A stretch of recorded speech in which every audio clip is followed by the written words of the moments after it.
My fellow Americans, I want to speak to you tonight about the troubling events of the past week. As I have said, the incursion of the U.S. Capitol struck at the very heart of our republic.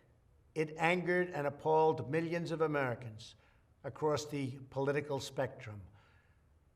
I want to be very clear. I unequivocally condemn the violence that we saw last week. Violence and vandalism have absolutely no place in our country and no place in our movement. Making America great again has always been about defending the rule of law, supporting the men and women of law enforcement, and upholding our nation's most sacred traditions and values. Mob violence goes against everything I believe in and everything our movement stands for. No true supporter of mine could ever endorse political violence. No true supporter of mine could ever disrespect law enforcement or our great American flag. No true supporter of mine could ever threaten or harass their fellow Americans. If you do any of these things, you are not supporting our movement, you are attacking it, and you are attacking our country. We cannot tolerate it. Tragically, over the course of the past year, made so difficult because of COVID-19, we have seen political violence spiral out of control. We have seen too many riots, too many mobs, too many acts of intimidation and destruction. It must stop.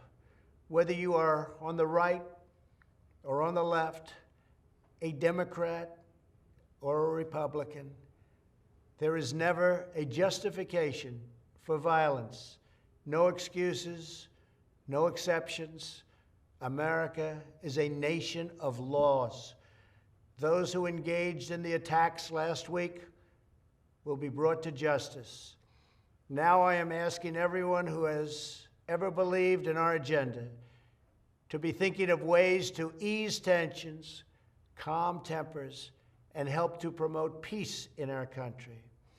There has been reporting that additional demonstrations are being planned in the coming days, both here in Washington and across the country. I have been briefed by the U.S. Secret Service on the potential threats. Every American deserves to have their voice heard in a respectful and peaceful way. That is your First Amendment right. But I cannot emphasize that there must be no violence, no law-breaking, and no vandalism of any kind. Everyone must follow our laws and obey the instructions of law enforcement. I have directed federal agencies to use all necessary resources to maintain order. In Washington, D.C., we are bringing in thousands of National Guard members to secure the city and ensure that a transition can occur safely and without incident.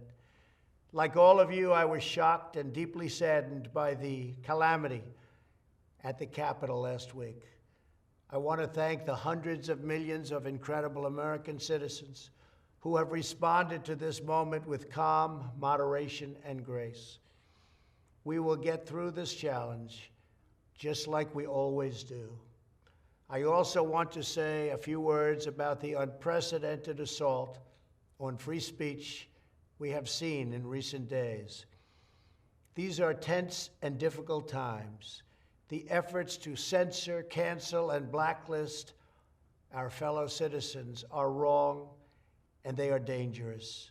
What is needed now is for us to listen to one another, not to silence one another. All of us can choose by our actions to rise above the rancor and find common ground and shared purpose. We must focus on advancing the interests of the whole nation, delivering the miracle vaccines, defeating the pandemic, rebuilding the economy, protecting our national security, and upholding the rule of law. Today, I am calling on all Americans to overcome the passions of the moment and join together as one American people. let us choose to move forward united for the good of our families, our communities, and our country. Thank you, God bless you, and God bless America.